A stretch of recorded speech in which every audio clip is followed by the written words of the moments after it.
Are you struggling for consistency in your sim racing? Does your iRating look like a roller coaster? If so, we have good news for you. The way to get more consistent is to first understand what you're doing differently than the professionals. And VRS is the answer. With our competitive subscription, you will have the telemetry, setups, tutorials, and everything else you need to fully analyze your driving. Our data packs and the ability to compare your driving with the best in the world will show you exactly where to adjust your inputs, change your driving line, and shave seconds off of your lap times. And our powerful and precise Direct Force Pro wheelbase and precision pedals are being used by some of the world's best drivers. All these champions agree that VRS hardware is not just the best on the market, it's also priced well below the competition. So if you're looking to upgrade to direct drive and the best pedals in sim racing, VRS is your answer. If you want to get better, get faster,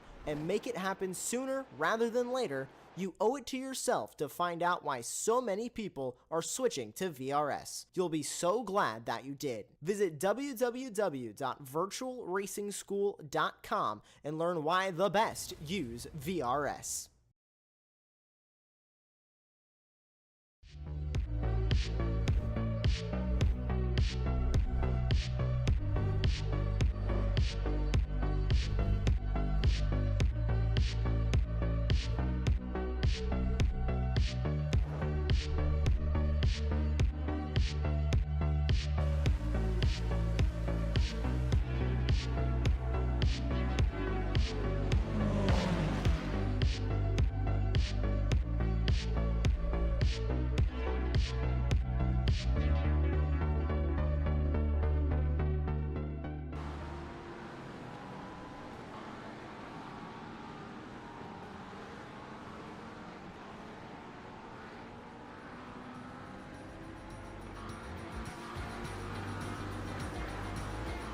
Well, hello and good evening, everybody. Welcome back to Apex Racing TV, and welcome back to the Evolution Sim Racing GT3 Championship.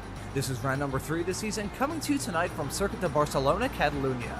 My name is Ron Mullins. Alongside me in the commentary booth is Aaron Smith, and in the virtual production hall we have Joshua Wilkie. Tonight we continue the season at a racetrack that I've always had an interesting and strained relationship with. The way I feel about driving around this race circuit is very much the feeling of cracking open a can of insert your drink of choice here, only to have half the can spilled down your freshly washed t-shirt. So Aaron, I can say with the utmost confidence that I am very happy to be in the commentary booth over the next 2 hours rather than one of these race cars, but nevertheless, what are your thoughts on this place? Pretty much the same as everyone else's. It's just such a nothing track. It's like you're going to Nando's and having lemon herb as your spice. Like, it's just bland. There's nothing. Absolutely no flavor. It's just track. It's just bits of tarmac that maybe once in a blue moon provide some good racing, but usually it doesn't. And that's partly because this is like one of the most popular tracks that teams, not just for the likes of Formula 1, but just in general, use for testing.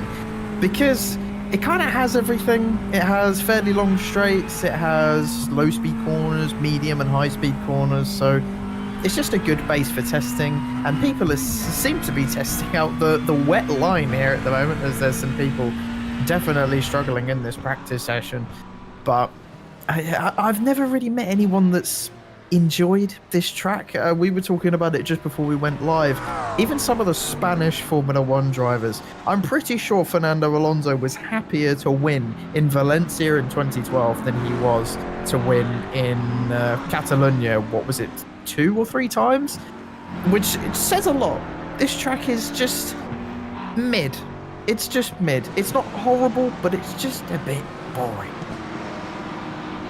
Yeah, honestly, this track, it is a very good testing venue, do not get me wrong. It's a very good reason why Formula 1 has done so much testing around here. I believe Champ Car even did some testing here back in the late 2000s, right towards the end of Champ Car's existence before the open wheel American Racing merger back in 2008, but that's a discussion for a whole nother day. But this track, full of medium to high speed corners, provides some overtaking opportunities, mainly down to turn number 1 and 10. But outside of that, though, this racetrack really a little bit of a follow the leader race where strategy is definitely going to play a big role in it. But I'll touch on all of that between now and the start of the race, which is coming up a little bit farther down the line on this broadcast today here on Apex Racing TV. As Aaron mentioned, we're in the midst of a practice session right now, heavily affected by rain, and not really sure if these drivers are going to use this as a good representation in terms of what they're going to be doing today, because based off the weather reports that I saw in Sim, looks like the rest of the racing procedures that we have today at the ESR GT3 Championship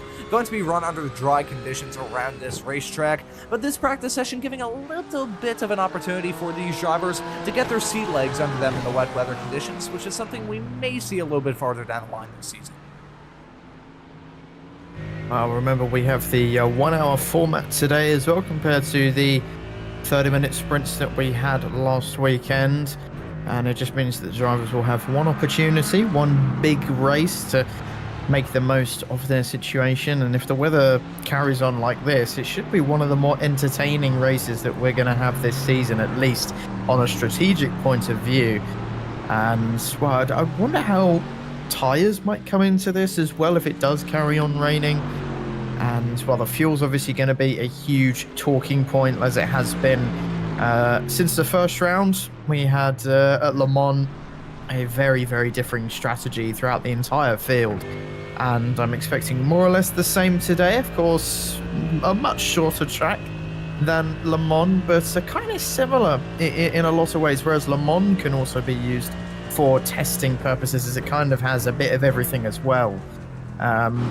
Fairly similar in that aspect, but I think today should be a tricky one purely because Le Mans, lots of overtaking opportunities. This is kind of only one or two, to be honest, and maybe overtaking could be made easier by the fact that we are possibly going to be running in wet weather conditions, and some drivers will be struggling a lot more than others. But it should be an alright one in terms of strategy, but I'm not expecting too much on track action. I think very thankfully we have a whole lot of storylines to talk about outside of the racing action on the circuit, because thus far this season, Aaron, we've had some pretty interesting races. Of course, 2 rounds in to this season with 3 races on the board. The 1 hour race to kick this season off on September the 26th at Le Mans, followed by 2 30-minute races 1 week ago at the Indianapolis Motor Speedway Road Course, another track that I remember you not being too psyched on 1 week ago. But we've had some pretty interesting races thus far, and of course we do have 3 classes in this series. Now, a lot of good storylines have developed from that thus far. The elite category, the top class, if you would, in this series, we've had 3 different winners thus far. The season started off with Tristan Dennebrega, the RDSA esports driver, taking the opening race victory of the season at Le Mans. He's teammates with the reigning 2-time elite champion, that being Luke Lucchesi, who took the victory in the race following that, the first race at Indianapolis 1 week ago. And for the second race, where we did have a reverse grid, not something that we're going to have to worry about for this 1 hour race here at Barcelona, it was Ruben Behrings taking the victory in that class. And really, those 3 drivers having the victories thus far this season really shows how things have been going thus far in the elite category. Luke Lucchesi currently leading the championship, 180 points on the board. His teammate Tristan Dennebrega right behind at 163, and about 13 points back of him is Ruben Behrings rounding out your top 3. Luke Van Gortel and John Brainback rounding out the top 5 in the elite standings as it stands, with only 2 rounds and 3 races on the board. The premier class, meanwhile, has also been topsy-turvy. Corey Price took the opening race of the season at Le Mans, albeit with a little bit of start of the race chicanery. Of course, we don't follow iRacing Green in this series, and that could be something that we see play a role in how things go for this second 1 hour race of the season. I remember the last time I did a broadcast at this track, the start was quite disjointed and had very similar rules to that as well. But Corey Price kicked the season off at Le Mans with a victory, followed by Ryan Woolsey and Bert Behrings, who took 2 victories in the premier classes at the 2 races at Indianapolis. That kind of reflects yet again in the premier standings, albeit it's mainly been down to inconsistency that none of those drivers are in the championship lead in that class. Instead, Nick Stube is currently at the front, 165 points on the board, only 13 in front of Matthew Jones in second, with Ryan Woolsey, that race winner from the opening race at Indianapolis, rounding out your top 3 in the premier standings. Evo, meanwhile, it's been a clean sweep thus far for Ashley Brooks in that McLaren. I don't believe, I'm trying to look to see where he is in the Evo class in this practice session, which still has about 4.5 minutes left, but he's been incredibly fast thus far this season, taking all 3 victories and leading the Evo standings by 20 points as it stands at this very early point of the season. But Aaron, this is only the second of 4 one-hour races that we have to look forward to in this 10-race calendar for Season 6 of the Evolution Sim Racing GT3 Championship. So heading into a race like this, around a track like this as well, I feel like patience for these drivers is probably going to be a big factor in deciding who's going to come out victorious. Well, I think because we are at Catalonia today, I think patience will be born out of they won't have a choice. It's just the nature of the track. They're gonna have to sit back and just wait, probably for those pit stops, to be honest. Slipstream, I don't think is going to be too much of a factor. I mean, these GT3 cars aren't really known for their slipstreaming prowess anyway. But this track, it doesn't quite have the long enough straights to really benefit from the slipstream. If you do want to benefit from slipstream in these GT3 cars, you kind of need to go somewhere like Spa, Monza, Le Mans, and possibly even the Nürburgring with that long back straight. Anywhere else, it's a bit difficult to take advantage of, as these cars have downforce, but not an amazing amount. They're basically just road cars with some splitters, some other aero goodies, and that's basically it. It's kind of the same car that you or me could go and buy in a showroom tomorrow, just with all of the luxuries taken out, of course. I don't think these guys will be having Apple CarPlay in there. I don't think they're compatible with GT3 cars, but I could be wrong, and maybe that's the key to success for some of the top drivers, and why we've seen the likes of Lucchesi, Dennebrega definitely standing out as some of the top drivers so far this season. Of course, the last race we had at Indy Road last week definitely threw I was going to say a spanner in the works, but something bigger than that. They threw the entire toolbox into the works, to be honest. It was absolute chaos. We had the leader disconnecting. We had about 4 or 5 separate big incidents. And eventually we ended up with a shock winner in bearings as well. And will we see something similar today? Possibly. If the weather continues like this, it does look quite tricky out there, and we might be treated to some other shocks in today's racing. But who knows? We've still got another minute of practice until we get to find out.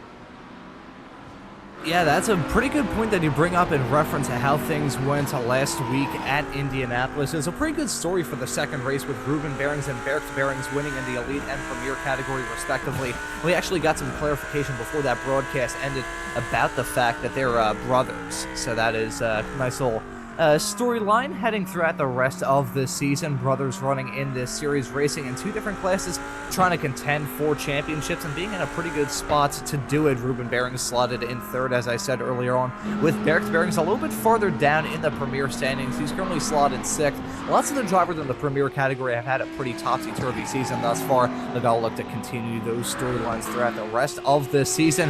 And one last point that you mentioned there, Aaron, about these cars being pretty much their road-going counterparts, with a lot of weight shedding from it and nowhere near the amount of luxury that you may see in a real-life Lamborghini, Audi, Porsche, whatever it may be.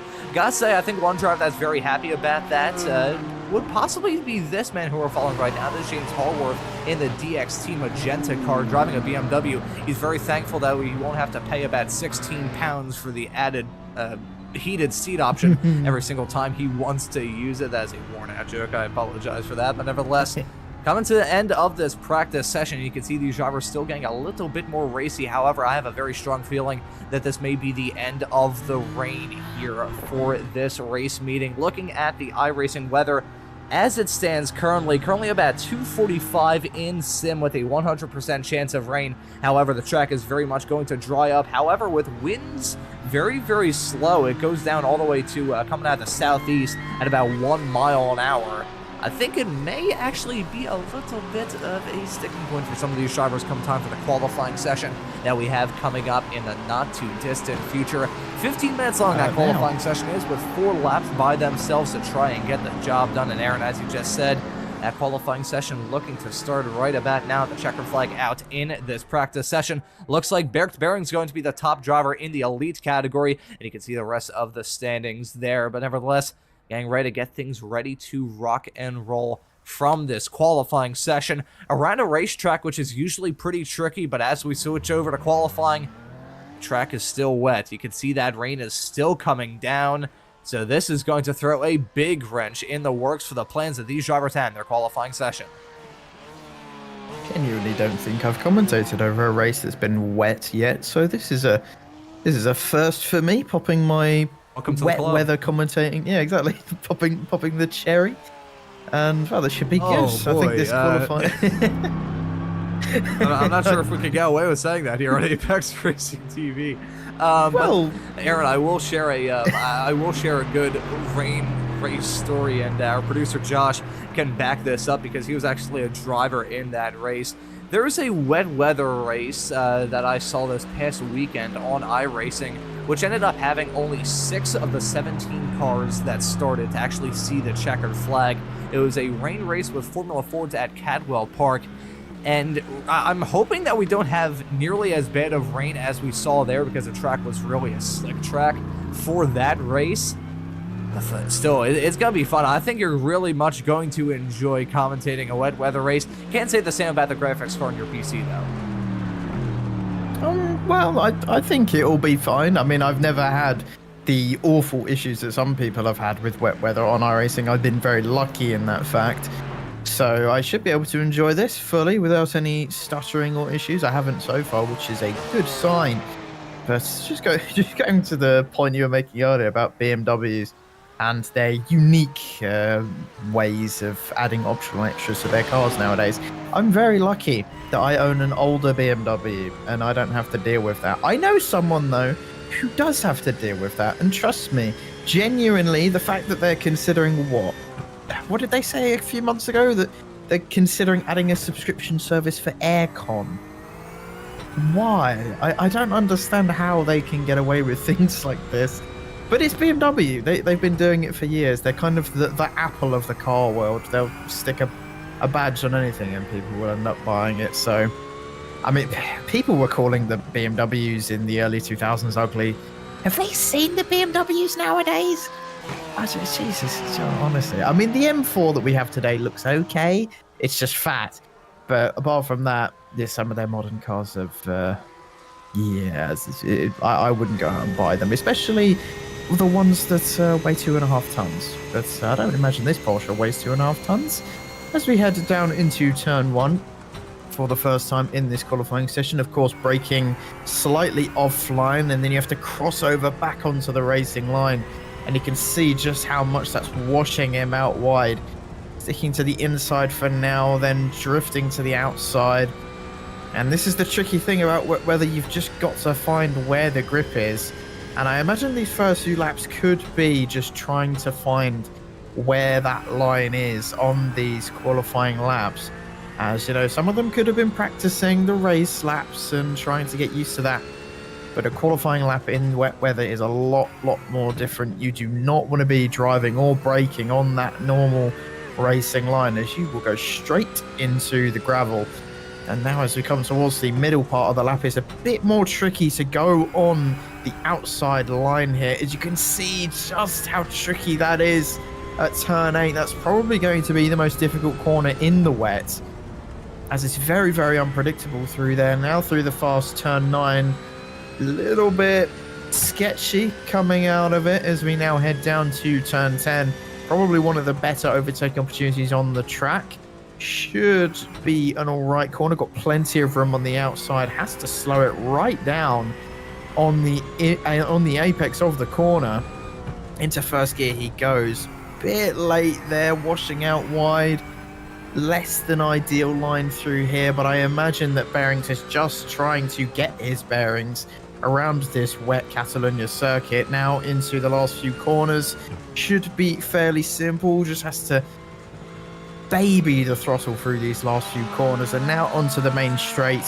I don't expect this to be a top lap time, but I expect it to be somewhere in the middle. And yes, it's in 7th at the moment. He is around about a second off the current pace, but that was a decent lap by Brett Bearings. He's currently sitting in 3rd in the Premier class, but still has a lot of time to make up. And as he set that time, his brother Ruben Bearings went up to the top of the elite category, so well done for him to set a 1-minute 48.006. That's currently about a half a second in front of Luke Lucchesi, who we've mentioned a lot throughout the season, and we will continue to mention. He, entering this season, was really considered one of the championship favorites, and considering that he's in the championship lead currently, he still probably should be. The driver who enters this season as the champion in Season 4 and the champion in Season 5, looking to go for the three-peat here in Season 6. So it looks like he's going to try and continue to stake that claim. Gotta say, his teammate, though, of Trishan Denabrega, I'm not sure where he is at this point in time in the elite standings, may not have set a lap time yet. Gotta say that RDSA esports team kind of confuses me a little bit. The fact that they aren't going for the exact same car, some drivers trying that brand new McLaren, otherwise other teams sticking to their guns and going with some of the Porsches. I believe the Porsche and the Lamborghini at this point are probably some of the most venerated GT3 cars at this point in the sim, with the retirement of the old McLaren MP4-12C GT3 car just this season in iRacing. And speaking of one of those Lamborghinis, here's Alex Fretwell in the 152 Racing League Hub Premier Lamborghini, the 152 car currently qualified on the provisional pole in class, a little bit in front of actually, no, Ruz, I say that Van Ziest jumping up in front of him and getting a good lap time on the board to jump in front of Fretwell. These lap times are starting to crumble a little bit, even though the track is still beginning to have rain fall on it still. The rain is still coming down. The track is slowly getting a bit more wet. These drivers still trying to deal with some challenges. Yeah, I think this track, having this middle sector being fairly narrow, gives you very limited options in terms of different driving lines. Here at turn 10, it's fairly wide, which is one of the better corners for trying to find that better line through the corner, the karting line, as some people like to describe it. But definitely a lot of people struggling in these wet weather conditions. And we're just coming up to about halfway through this qualifying session. As here's Luke King, one of the drivers who's been doing pretty well so far in these first few opening rounds. Of course, was defending fiercely last week to try and get his teammate, I think it was Ortega, to win the race. So I think it might have been Ryan Oattens, actually. Yeah, it was. Who was leading, but unfortunately, I believe, disconnected from the race. While he was about 10 seconds in the lead, which must have been very, very painful. But Luke King definitely proving that day that he is a team player and is willing to put his race on the line for his teammates, which is obviously what you want. But today, anyway, he's a long way off his teammates so far. Ryan Oattens is currently 9th overall and 7th in the elite class. And King is about 7/10 of a second off his teammate, and like other drivers in this session so far, he does need to pick up the pace a little bit, but luckily 15 minutes is quite a long time for a qualifying session, so I do think that's a drift through turn 9, nicely held by the South African. Just about managed to keep this Porsche in a straight line, but I can't imagine that would have helped his lap time too much. But a lot of people really struggling around here, and a little bit surprising, to be fair. But maybe the conditions look a lot worse than they actually are. I gotta say, honestly, just from my perspective, doing some laps around this track in this sim, Barcelona is one of those tracks where just for some reason or another, there is a distinct lack of grip around this racetrack. Maybe it's just skill error from me, but I always felt like even in the dry, this track was more like an ice track than anything else. So add rain to that as well, and you've got a really terrifying prospect, if you would, for some of the drivers up and down this grid, but they're still saying some lap times on the board. King currently qualified 10th at the moment in the elite category. I gotta say, beautiful camera work, the wonderful camera packs that we have here at Apex Racing TV, and Josh using them like an absolute treat to see Luke King sawing at the wheel, heading through this lap around this racetrack, which is still incredibly tough. Got some drivers up and down the grid, though. Here's Daniel Lee in the Danny Lee racing car, running all by himself on the track at the moment, and running a team run by himself. The 271 car heading his way down the back straightaway into turn number 6. Really nice to see a wide selection of race cars being used in this series. You've got Porsches, you've got Ferraris, you've got Mercedes, you've got McLarens, and you've got Ferraris as well. Not a whole lot Mercedes being run in this series, but Daniel Lee, one of those drivers in that Mercedes. Usually a little bit front heavy, just based off the fact that it's got a giant front end, and most of the pretty much everything dedicated to the driver and everything else outside the engine is behind the back half of the car. Looks like Lee is going to end his qualifying session in 6th in the elite category, but looking through the premier category, still remaining true with Van Zee still on the provisional pole at the moment. However, that gap between himself and Fretwell is quite close, with about 3/10 separating those drivers. Meanwhile, Noel Brown in the Evo category, who we've seen be in contention thus far this season. However, he has yet to score a victory. Looking to try and do so here at Barcelona, and it'd be a fantastic time to do it as well, considering he enters this race second in the championship, points about 20 back of Ashley Brooks, who I believe is in the session. I'm just not sure where he is in the Evo category as it stands at the moment in this qualifying session, with about 11-ish minutes on the board. There's Ashley Brooks, going very slow on the back straightaway, currently 15th at the moment. I'm not even sure if Brooks has set a time yet in this qualifying session. Looking through, I don't believe he has, so maybe just trying to run around the racetrack and keep it on the island to have some sort of lap time on the board. But for the driver who entered this race with a commanding championship lead, heading into a 1-hour race where double points are awarded, this could be a disaster for Ashley Brooks, and he may have to use that entire cushion that he's built up thus far this season. As he ends his qualifying session out the last corner. And, well, definitely an interesting qualifying session that we just witnessed. Lots of big gaps. A couple at the front, though, fairly close together. And when I say a couple, I literally do mean a couple. It's Bearings and Lucchesi, just about within 1/10 of each other. And then you have everyone else, who's about half a second to 6/10 back.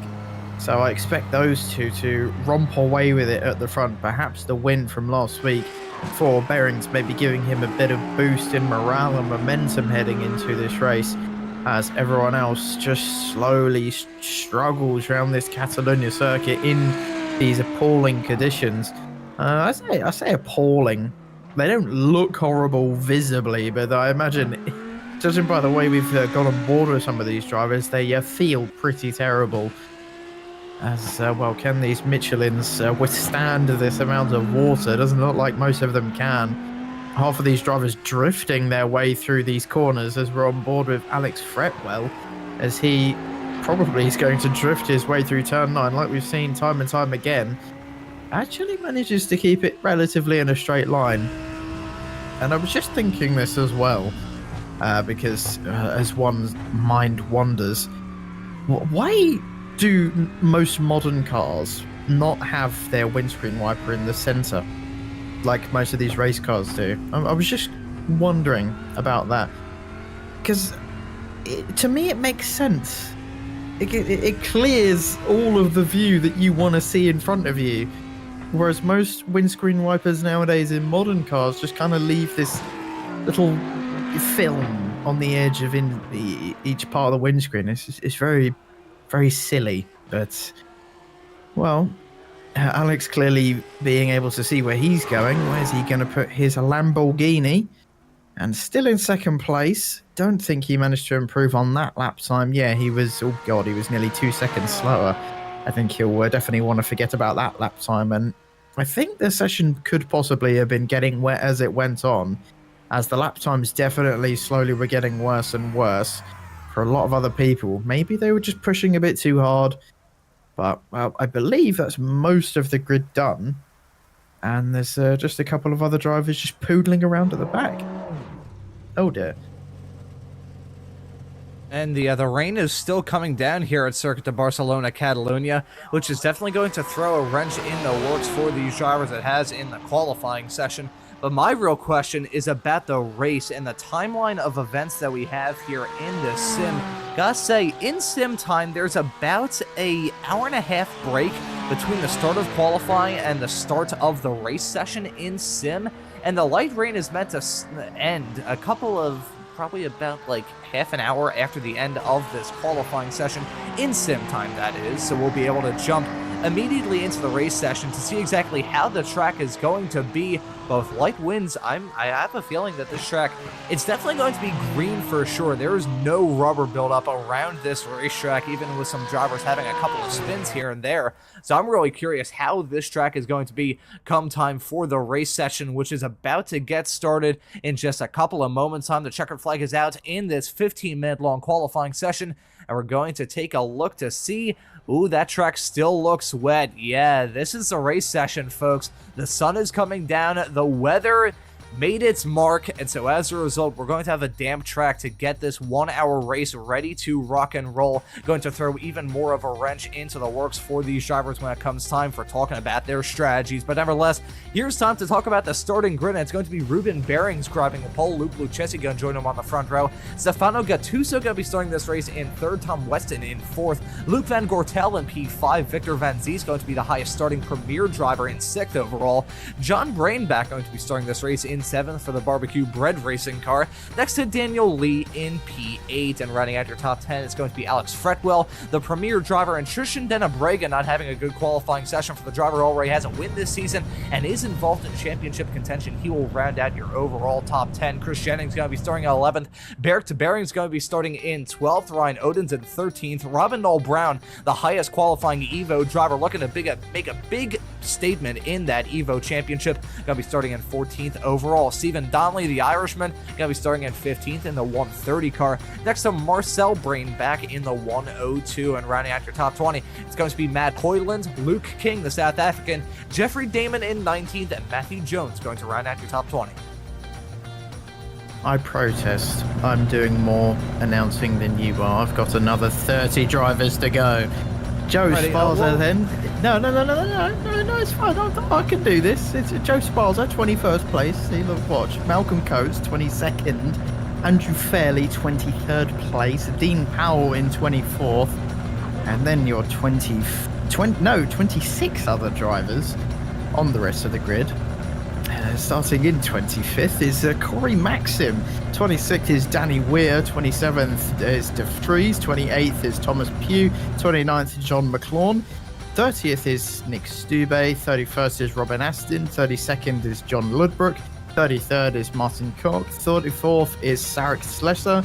35th is Joe Preston. 36th is Peter Black. 37th, James Pallow. 38th is Chris Keenan. 39th is Rolled Turf Crew. 41st is Darren Sharples. 42nd, Gareth Newton. 43rd, Rob McKee. 44th, Richard Aycock. 45th, James Harworth. 46th, Scott Kostrick. 47th, Paul Coleshaw. 48th is Sean Clark. 49th is going to be Owen Seward. 50th is Jelmer Vandermeer, and 51st is Ashley Brooks. Done. Boom. Easy.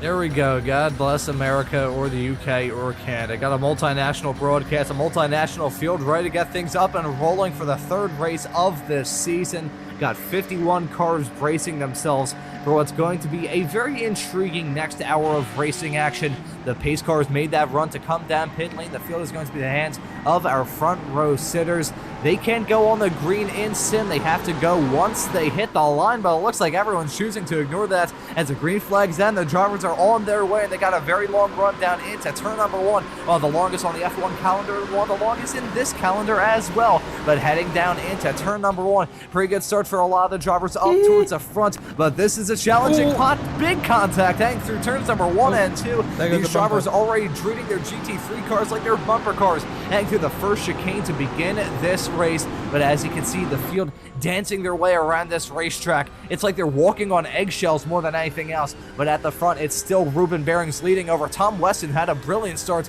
jumping in front of Luke Lucchesi and Stefano Gattuso in that Ferrari, but as you can see, heading down into turn number 4, looks like most of the field is going to get through the first few corners clean. However, it still looks like they're on the pace lap and how big the pack is a little bit farther behind.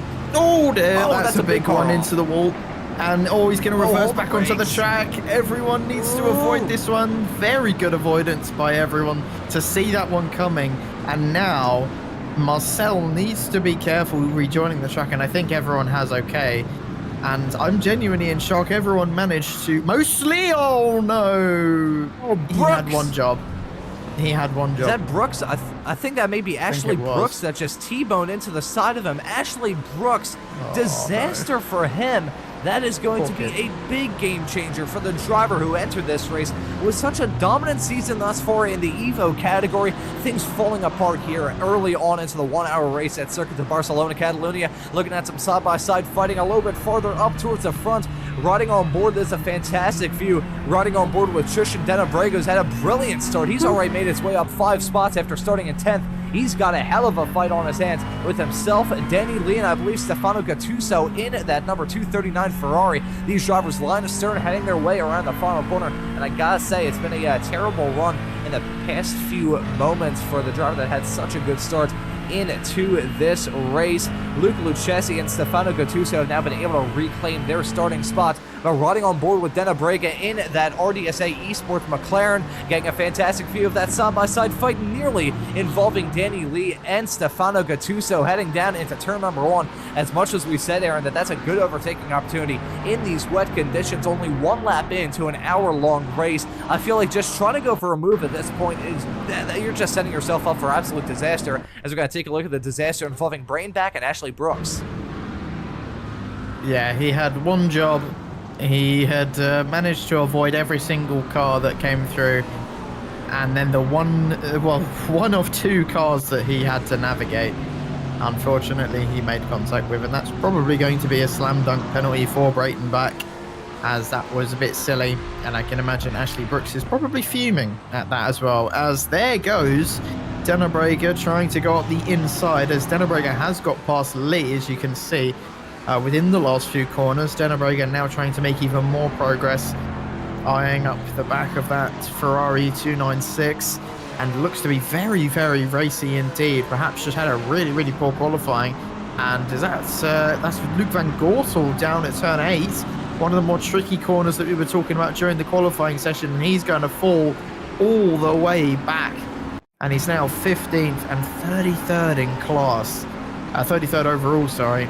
As here's Van der Meer trying to look up the inside, and then goes for a loop-de-loop, making contact with the McLaren in front. Bumper cars down into turn number 1. GT3 race cars were great as GT3 race cars, not as balls in a Newton's cradle. We just saw that hang down into turn number 1. That's an Audi going off the track, heading around turn number 10. Not sure who that was going off the circuit. That may have possibly been De Vries in the Audi in the elite category, but nevertheless, looking at that fight involving a driver running 7th at the moment in the Evo category. That's James Bostock in the Kane GP2 McLaren without a front bumper at this point. But I gotta say, as much as it's an absolutely disastrous way this race has gone thus far for Ashley Brooks, entering this race with the championship lead in the Evo category, for Robin Noel Brown, who had a fantastic opportunity to try and do that, I think the racing gods have objected against him. He did not take the start. He dropped out of the session because of a connection issue. He's now rejoined, but he is well down the running order. I believe as it stands currently, he is either last at the moment or very close to it. So, and that's a big off heading down into turn number 1. Not sure who that was in the McLaren. There you can see that's Robin Aston in the King GP2 McLaren, the 125 car, having a big sideways snap heading down in the braking zone of turn number 1. Just caught that in the corner of my eye, so I'm not sure if there was contact to send that 125 McLaren into the barrier, heading down into turn number 1. We're going to take a look at a replay to see what sort of drama nearly took Robin Aston out of this race. Yeah, I think it was that contact behind? I think it might have been from the BMW. I'm not quite sure though. It looked very, very awkward. It kind of looks too quick to be a lockup or a snap. But here we go. We will be able to get a definitive answer as we head into... Oh, it was. No, yeah, it was. It looked like that was on the like pit exit line. I don't know if that's just me trying to be too realistic. Yeah, and, you know, maybe iRacing isn't quite that advanced, but he kind of drifted over to the pit exit line, tried to brake on it, and that just sent him round. And maybe iRacing is that realistic? I'm not quite sure, but I mean, if it is, fair play, iRacing devs. That was indeed realistic, and just slips on the paint, and round she goes. And I don't think he got too much damage from it, so I think he'll be able to continue just fine. But yeah, definitely a dent in his race anyway. As now we move back up further up the field. This is Chris Jennings looking at the back of Stephen Donnelly. This is for position in the Premier class, and this will put him into the top 5 places. And this is definitely what he wants to be doing. As actually, is this a lap car in front of him? I believe it might be, because I was just looking at my timing tree and said, oh, was that Joe Sparza? I think so. Yep, I believe it was. I think that may have possibly been Joe Sparra. You can see Rob McKee a little bit further up the road, and there it is. There is Joe Sparra. The JSD DXT Racing 131 car just went off the circuit. Coming around turn number 3, a very easy mistake. Drivers in Formula 1 in dry conditions have made that same mistake, and it looked like he was involved in a pretty good battle, drifting out in the dirty air, hits that paint on the outside, and he just goes for a major spin. So the Season 5 champion in the Premier category, he has had a truly disastrous start to the season thus far, currently 7th. My apologies, currently 10th in the Premier standings with only 3 races on the board. And you can see some battling a little bit farther back in this race. There you can see 2 McLarens going side by side. That's Chris Keenan in the MCR 493-76 not BMW, good lord, that's a McLaren there. He's battling with another McLaren coming out of turn number 7 and a big sideways snap. And clearly my glasses prescription is out of date, because that is certainly not a McLaren. I don't think there's any car that looks different like that. It's a spinner for a Porsche coming out of turn number 11. Yeah, I was just looking, and Jennings was losing a bunch of time. He'd lost a place to, I think it was Luke King already. And, well, he's going to lose a hell of a lot more places now, going for a loop-de-loop there at turn 12. And I think a lot of drivers, could this possibly be contact, or was it just all by himself? He's got a car right up his chuff, and I think it was a tiny nudge from the Mercedes behind, and I believe that was Dean Powell. Yeah, that looked very, very close. I'm curious. Yeah, there we go. Thank you very much, Josh, for another angle of this. Riding on board with a back bumper, Chris Jennings. Yeah, there was a nudge there for sure. Could see that car jolt. Yeah, that was a little bit of a love tap there from Dean Powell. Probably could be a penalty, but it is very, very difficult to follow in these wet weather conditions. But, well, we haven't even taken a look at our leaders yet, who have had a pretty good time of it so far. Ruben Behrens seems to be the class of the field at the moment, 2 seconds ahead of Lucchesi. And Denner Brager, who is actually the quickest man on track. He was half a second quicker than Ruben Behrens on that last lap. So possibly Denner Brager could be your favourite contender for winning this race, as maybe he just had a really, really bad qualifying and is on a bit of a comeback at the moment. He's already overtaken 7 cars in this 10 minutes that we've had in this race so far, but has probably 2 of the most difficult ones to go, as it's his teammate for second place and the man he's fighting for the championship, and also another man he's fighting for the championship who seems to have absolutely come alive in today's conditions, and especially after his race win last time out at Indy Road.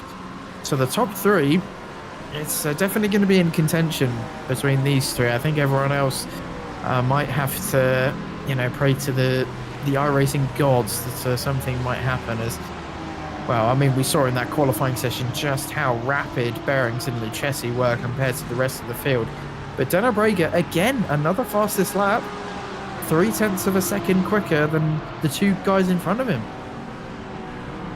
Ooh, and looking at some side-by-side action involving some McLarens heading down into turn number 10. James Bostock on the outside of that, the number 66 McLaren Who's he battling with, though, is the real question. I believe that is the 277 McLaren. That is Sherples in the elite category. He's heading his way around turn number 11, and Sherples going to get that move done to move in front of Bostock.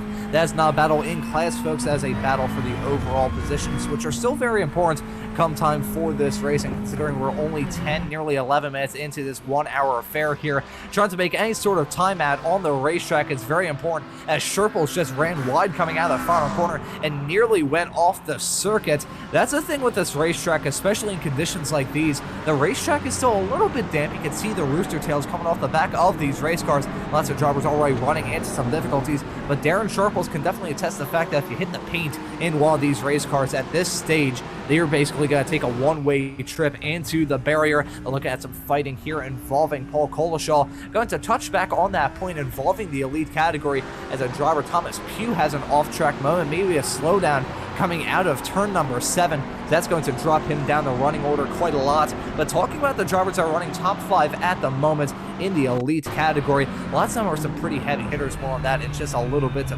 Thomas Pugh, oh, you can see some avoiding action and making contact with the McLaren that spun right in front of him. Not sure who that McLaren was that had that off-track encounter, and the two of them touching each other yet again. Thomas Pugh reversing into that McLaren, showing a little bit of displeasure after that clumsy-looking collision coming out of turn number 7.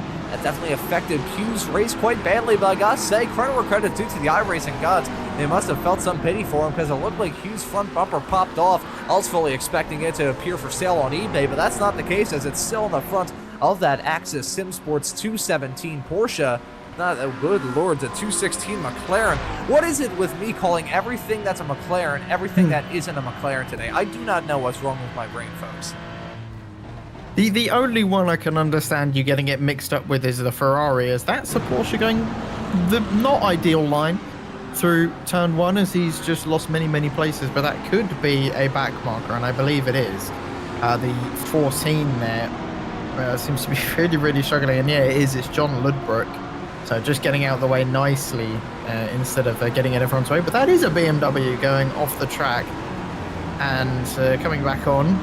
As going back to the point I was making, the Ferrari and the McLaren look somewhat similar. I can understand that. Every single other one looks completely different, as there is Joe Sparks, I believe, going up the inside into... Oh, that's a bit slippery there for Rolled Turf Crewer, who was the driver who he did just make a beautiful move on there down at turn 5. And now Joe Sparza can carry on his comeback, as he was doing pretty well. The opening few laps, I think he had gained about 10 places, but with that spin that he had going through turn 3, I believe, yeah, it's made his race a tad bit more difficult than he probably would have liked. As now we're kind of in that point in the race where I think everyone's slowly starting to settle into the conditions, and possibly the rain as the session goes on.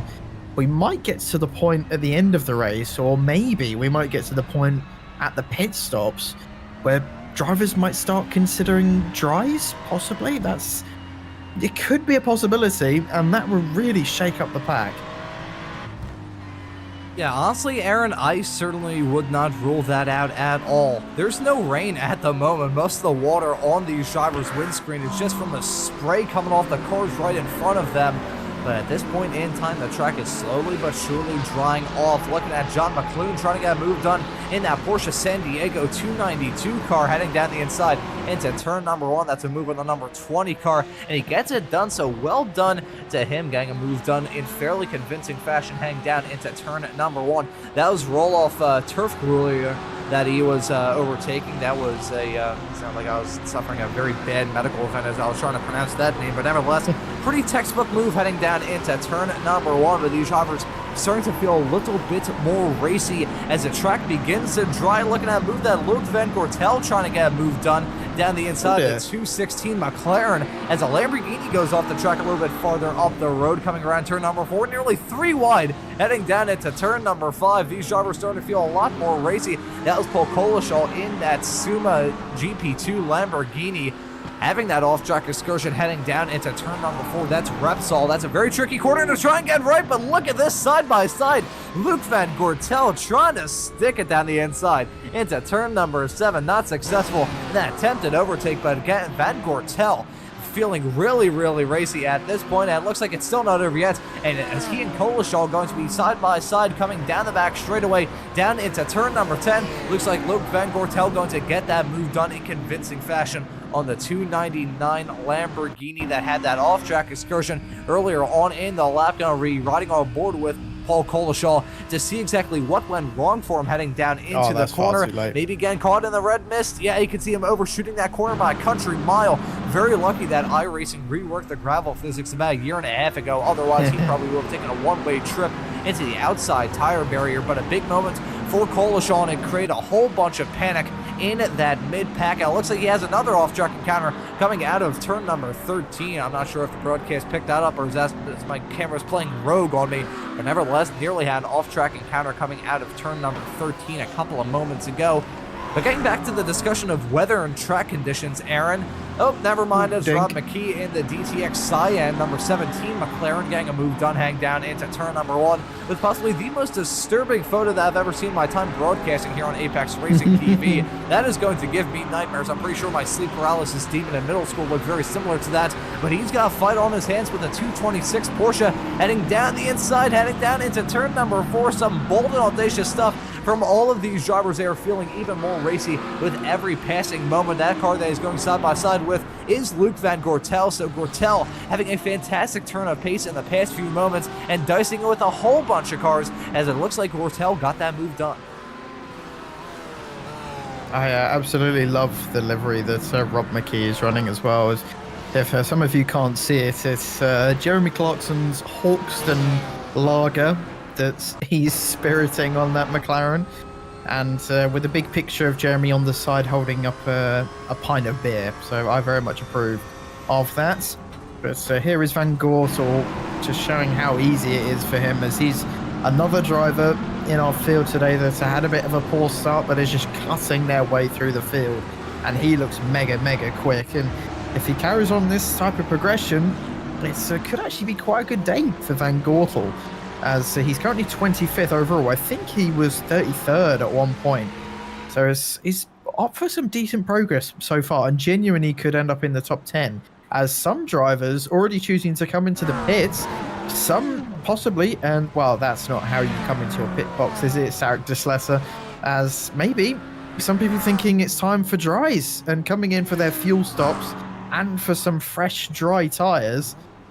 Oh, this could get really interesting over the next few laps, as some drivers missing their pit box, and yeah, everyone so far taking tires. So, well, we're at a lot earlier point in the race than I thought we would, to the point where it would get dry enough for dry tires. 20 minutes in, I think they can go to the end on fuel as well. So this is where the race truly begins, ladies and gentlemen. Yeah, it's where the intrigue about this race is really going to get cranked up to about 11. I'm curious, Josh, possibly change the other graphic on the left-hand side to show what kind of tires these drivers are on at the moment. Some drivers may be trialing the dry, some others going with the wet for another time. That's a spin for the number 24 car. That may be a driver that was trying some of the dry tires. There we go. Thank you very much, Josh, for that graphic change. Not sure who that was coming out of turn number 4. It may have been Gareth Noon in the Evo category, having a spin heading through turn number 1. And you can see another off-track excursion. Possibly got to take a look at a replay. There's Paul Coleshaw in that another Lamborghini, the 229 car that just had a spin a couple of moments ago. The Suma GP2 Lamborghini going for a spin, heading through the corner. But I think there's another moment involving Gareth Noon coming out of pit lane, because I saw that car stopped on the racetrack. So I think there may have been a moment for the driver, the number 24 Lamborghini. But nevertheless, this is a point of crossover for these drivers. They're starting to feel a little bit more risky, guys. See Stephen Donnelly in the Premier category running in 5th. He's made the call to come down pit lane, so we'll see if he switches to dry tires himself. Yes, he does. So the driver of another Lamborghini making that call to run 2 slicks. As we mentioned earlier, the rain has stopped. It hasn't rained in the sim in quite a few hours in-game, and currently iRacing marks the track as very lightly wet. There's no chance of precipitation for the rest of this session, and with the wind not really being too strong at only about 4 miles an hour, it's a light breeze, it's a little tinkling of wind hitting this racetrack, but with 51 cars around it, it's drying this track off a lot quicker than some of these drivers probably had in mind. So I think really the call of the day may be to take those dry tires for that pit stop. I don't know about you, Aaron. I don't feel like it's time yet. I think maybe in about 10-15 minutes, though, that may be the decision to come down pit lane, at least if I was in one of these cars. Well, I don't know. Van Gortel looks to be going pretty speedy on this set of dries anyway. It looks a lot quicker than anyone else I've seen so far. And, well, shock horror, the fastest lap time we've seen so far today. Chris Jennings, a 1:47.7. And guess what? He's one of the drivers on dry tyres. So I think this could be the exact right time. And all the guys who have come in for dries have absolutely knocked this one out of the park. I honestly think that the guys up at the top are going to be kicking themselves as Brayton back now comes into the pits as well as he slowly drops down the order. But I definitely think now is the right time to come in for dry tyres. Here is Van Gortel coming over the line as he now sets the fastest lap of the race. 5 seconds quicker than what the leaders are doing. Yep, I think it's possibly time for tries. I think 5 seconds is quite a lot. Yeah, Van Gortel, I said before he's on a bit of a comeback. Well, now this should get really interesting. He's now 15th. I said he was 25th at like a few seconds ago. Yeah, he is on the comeback tour for sure. So the drivers running dry tires at this point, they're feeling good about their chances for sure, trying to gain as much time as they possibly can, but they're still going to be walking on eggshells. I'm convinced of it, because one small little touch of the paint and he could end in absolute disaster. Look like Owen Seaward is getting really, really racy with those curbs, getting risky for sure. He's still running on wets though. I'm curious, the dry tire runners, if they're even touching the painted sections of this racetrack with a 10-foot pole. Stephen Donnelly, who's one of the first to come down pit lane for dry tires, he's still out there in that Lamborghini looking at another driver running on dry tires. That's Van Ziest, who I believe came in from the Premier Class. Here come the leaders.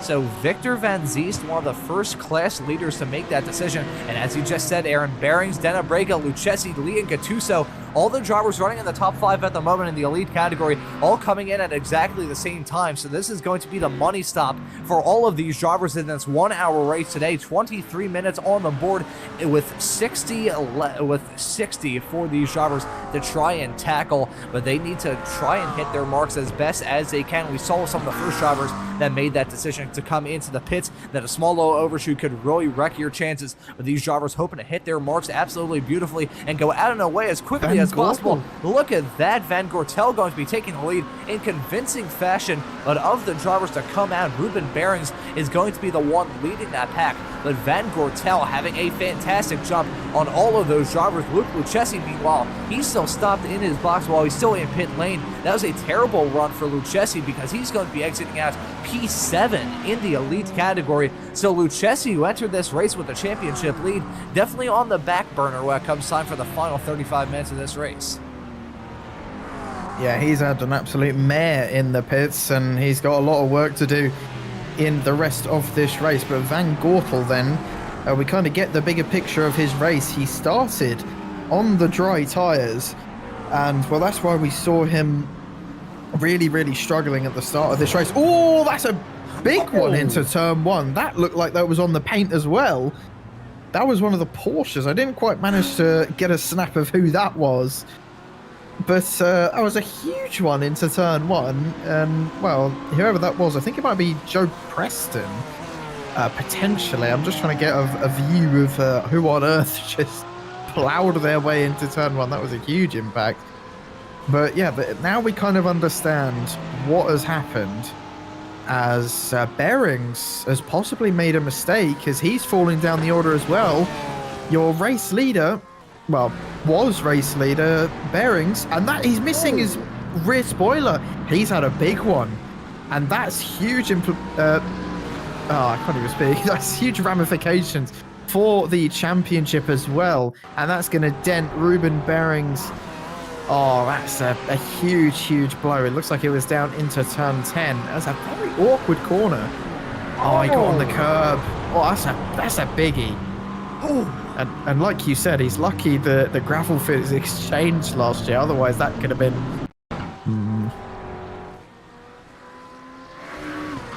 Yeah, that would have been a game ender, Aaron, for sure. That was a hellacious collision.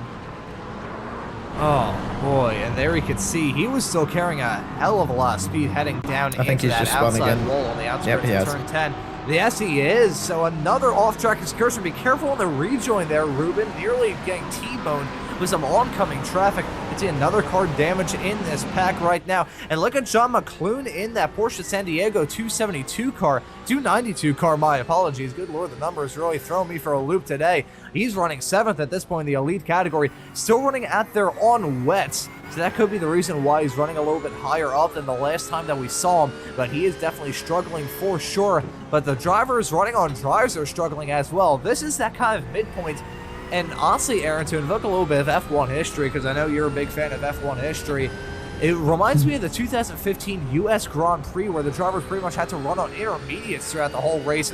I think if intermediate tires were a call that these drivers could put on their race car, that would probably be the one that they would do, because just running those tires up until they were slicks was a call back then in 2015 for the US Grand Prix for Formula 1. And I think here for the European...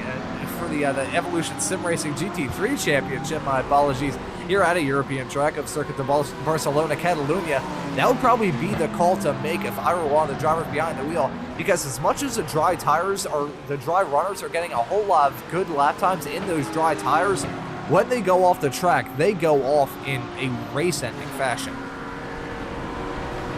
Yeah, definitely. But then at the same time, as a racing driver, you kind of have to take those risks in order to get the better of your opponents. And well, at the end of the day, the man who's going to win is the one who went on those drier, riskier tires and wasn't the one who binned it into the wall. And that's just how it goes sometimes.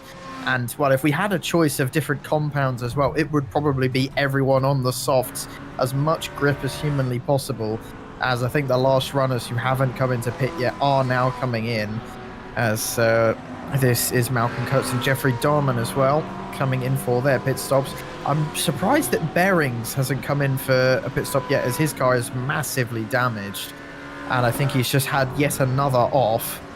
And well, his race looks absolutely sparkly and glitter at the start, leading for so long. Well, his brother, on the other hand, Breck Bearings, is having a dream time. He's currently leading in the Premier class, but has got some stiff competition in Hoyland behind, only about 0.4 of a second, and Hoyland looks to be quite speedy in that BMW. He's all over the back of Bearings, and we could see a move for the lead of the Premier class very soon. Those two are very much involved in a championship fight in the Premier category, so a little bit of added pressure as a near collision between those two. They made contact heading down into turn number 10. There is no doubt about it. Hoyland had to drop the anchors as hard as he could, ripping through the asphalt to try and make sure he didn't slam into the back of Bearings heading down into turn number 10. One of the heaviest braking zones around this racetrack for these drivers on dry tires. As much as the track is a lot drier than it was at the very beginning, a lot drier than it was in qualifying earlier, it's still a wet racetrack by law. So at this point in time, these drivers still struggling a lot, especially in the braking zone, heading down into turn number 1, as that's another off-track encounter for a driver a little bit farther behind.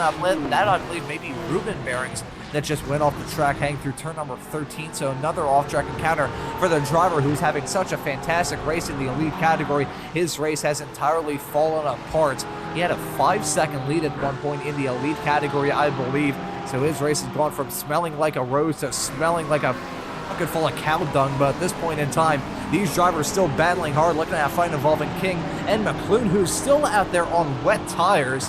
What in the world is this strategy call from John McClune? Playing it safe, but at the same time, he is bleeding lap time in that 292 car. Yeah, I think it's just one of those things where he's not really got much to lose. He may as well just carry chugging along and benefit from other drivers making mistakes on those dry tyres, and he'll just wait until the track is a lot safer than it is at the moment.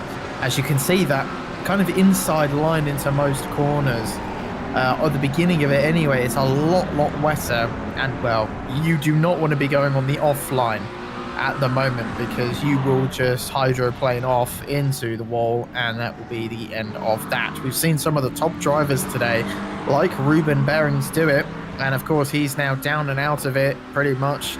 A real shame. Like you said, he had about a 3-second lead at one point, and it's all just fallen apart for him, and it looks like at the moment it's going to be going the way of Denner Brager. He's had an absolutely storming race, because remember, Van Gortel has not pitted yet, as well, he will probably come into the pits within the next 15 or so minutes for fuel. And well, as much as he wishes he could go all the way until the end, I don't think he'll just about manage that today, unfortunately. But Van Gortel still should get quite a decent finish here, as this is the battle, I believe, for the podium in the Premier class. You've got Alex Fretwell, Koch and Donnelly all battling it out. That's a McLaren right behind of Stube, getting very close. And now that we're on dry tyres, everyone kind of has to go on the same line. As you can see in the rearview mirror, Stube choosing to go on the outside line just lost a bunch of time mid-corner, as he just wasn't able to do it, as that could be Koch going up the inside of Donnelly, as he's desperately trying to hang it up the inside into turn 4, and now round the outside into turn 5. Not really going to work. But I believe... Oh, Donnelly might... I think Donnelly's had an off. Donnelly is off and out of it. Oh, no. Donnelly was having such a good race, too. I mean, he was running strongly. What in the world has happened to Donnelly for him to drop down the running order quite a lot? There's Stephen Donnelly in the 130 car. What in the world has happened to him over the past few moments for him to lose out on all that time? While the drivers in that Lamborghini, which you don't really see in GT3 racing anymore, looks like he just ran into some trouble. Gonna try and find the replay to see what in the world happened to him. May have been some hard battling going desperately wrong, heading down into turn number 5. He's on that inside line. No, I think he just carried way too much speed heading into the corner, clipped that grass and the paint, got a little bit of the gravel, and when you do that, you're going to lose out on a whole lot of time, especially with the track as wet as it still is. Well, this next half an hour of racing is going to be pretty much about survival now, just who can keep it on the tarmac and just get ahead of one another, benefit from those mistakes. As Stube in that McLaren now trying to go up the inside, can't quite get close enough, as Fretwell holding very nicely onto that 4th place for now, and you can just see them all struggling to put the power down. And well, I mean, I can't imagine if they were doing this in GTE cars, as well, these obviously have ABS and traction control aiding these guys through braking and acceleration, but in GTEs I don't think they have either, so that would have been quite something to see. And well, God forbid they tried this in GTPs or anything else like that. Oh my god, it would have been absolute chaos trying to navigate this circuit under wet conditions.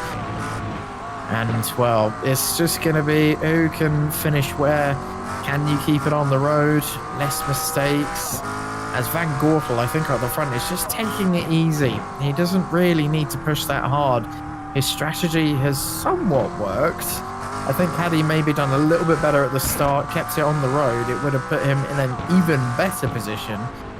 But he's about to lose the lead of the race to Denner Brager within the next 2 corners, I imagine, as Denner Brager's had an absolutely class race of his own, and it will probably be one of the better drivers that we'll see this season. I believe he started all the way down in about 9th or 10th place just after a pretty awful qualifying session, but has just put lap after lap after lap, good lap times. He got the strategy nearly spot on. I would have said they would have come in a lap earlier, they would have gained even more time.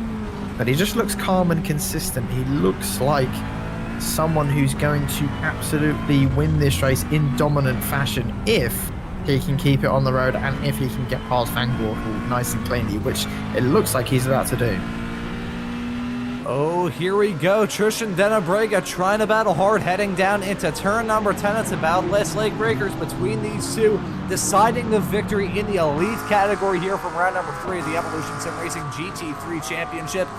Those two are still Linus Stern, Dennebrega, who kicked this season off in the last 1 hour race that we had at Le Mans with a victory. He wants to do it again as well, because despite the fact he didn't taste the champagne 1 week ago at Indianapolis, these 1 hour races award double points, and when it comes time for trying to decide who will be a champion, Tristan Dennebrega wants to take that crown away from his teammate, keep it within the RDSA esports organization, and try and walk away with the Season 6 championship. But there's still a whole lot of weeks left to do, and he wants to try and take every single opportunity that he can. The driver of the 260 car still Linus Stern. You can see that 226. One driver's in a McLaren, the other's in a Porsche, and they're maybe side by side heading down into turn number 3. This section of the track is still a little bit more damp compared to some of the others, but these drivers still battling hard. It looked like they're nearly going to go side by side and start to battle heading into turn number 3, but it looks like Dennebrega exercising a little bit of patience. But we got to say one thing as well, Aaron. Look at Daniel Lee running in third. He's about 2.5 seconds off of Van Gortel as it stands at the moment, but you can see him in the background in that Mercedes. Don't have any other Mercedes running in the top 5 in either of the classes that we have here in this series, but Lee looking to try and impress in that Merc.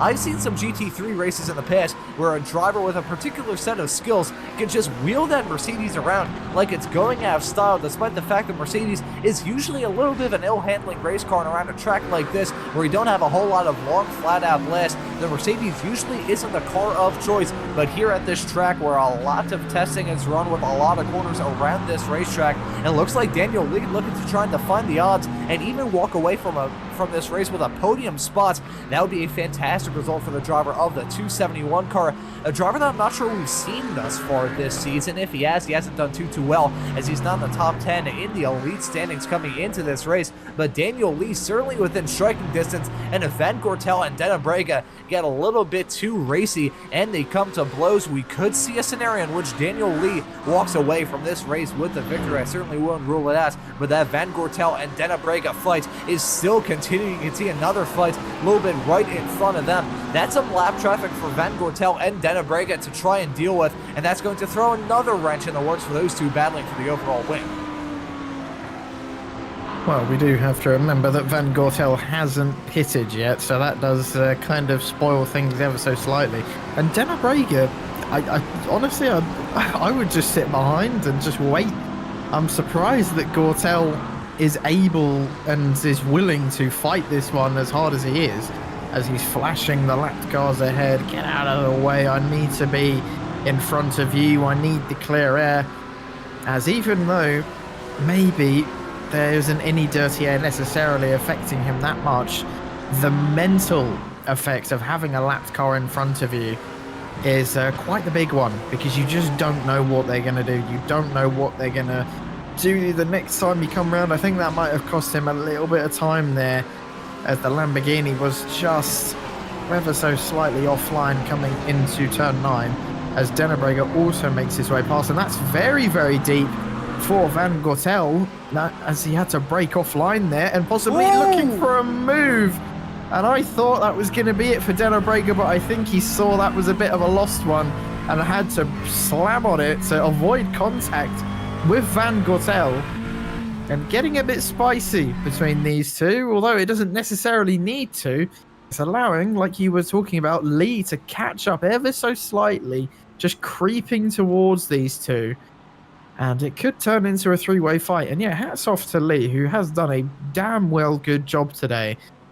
And you can see there just the different line that they have to take into turn 1. Usually they'd be using all of the outside curb to maximize the space of the track, but they just can't in these wet conditions. Otherwise you will do what Ruben Behrings did a few laps ago and spin yourself out of contention. It's just going to be about the patience game with Dennebrega now. He doesn't need to make this move now. He's got 20 minutes of racing to go. Gortel, I mean, from my understanding, still needs to pit. I'd be very surprised if he went all the way till the end, and I think the stewards might have something to say about that as well. But, well, it's entertaining nonetheless, even though necessarily Van Gortel doesn't have to do this. But he's making it very, very difficult for Denner Brega and costing him as well a lot of time and potential tyre wear. Yeah, honestly, I was already under the impression that Gortel had already made his stop, so the fact he's showing that much pace, despite not making a run down pit lane, is absolutely incredible. He has turned on the Hyperjets up 4 spots from where he started in this race, and I gotta wonder if he didn't get involved in some incidents earlier on, where would Luke Van Gortel find himself in this race? That's the real question that I have in my mind, but he is still going to be a force to be reckoned with and a thorn in the side for Tristan Denner Brega's hopes of trying to seal the deal in the 3rd race of this season. With that gap between themselves and Daniel Lee is actually stalling out a little bit, remaining around that 2-second area, occasionally dipping below it, occasionally ballooning above it, but still remaining around 2 seconds to the back of Van Gortel. So at this point in time, not sure what's going on there. Maybe my screen was a little bit off, but I just saw the bumper of a McLaren in the middle of the racetrack heading down into turn number 1.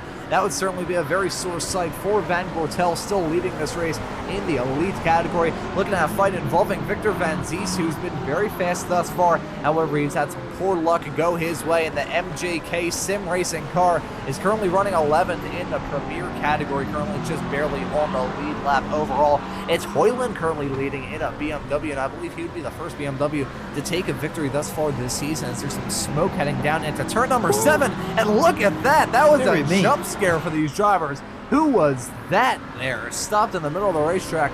That was a Corvette, and not a lot of Corvettes in the field, so that may have been Malcolm Coates, the American, in the number 121 car in the Premier category. That was a major source of drama for the drivers that came up to them. Here's Malcolm Coates in that Rage Against the Game esports car, and he gets a ding indeed, Aaron, heading down into turn number 7, around the kink of turn number 6, and look at this. Some drivers just sending it, trying to just stick to your guts and go for a move, and it looks like Bostock was actually able to pull off an overtake as a result of that stopped car. I think he did make an overtake, and then I think he went wide at one point, and that is a very, very broken McLaren of Rob McKee coming into the pit lane. That looks like quite significant suspension damage, and I think he's been running like that for a long, long time, but now actually does have too much damage to be able to continue. But Malcolm Coates there with a very interesting region. Oh dear, that is quite bad suspension damage. That is, yeah, that's the Indy 500 type steering. If the Indy 500's banking was about 30 degrees, that's quite a lot of steering lock to the right. That was nearly like 90 degrees. My God, I don't know how he managed that much damage from a slight tap. I mean, well, he did hit a Corvette, and as we know, American cars do weigh about 3,000 tons. So, oh, there's a move for the lead, potentially, as Denner Brega gets ever so close to Van Gortel, but just still cannot find a way past this bloody Porsche. He's getting frustrated, he's getting annoyed, and, well, Van Gortel, I'm slowly starting to wonder, does he have to pit? I don't know, because he's fighting this hard.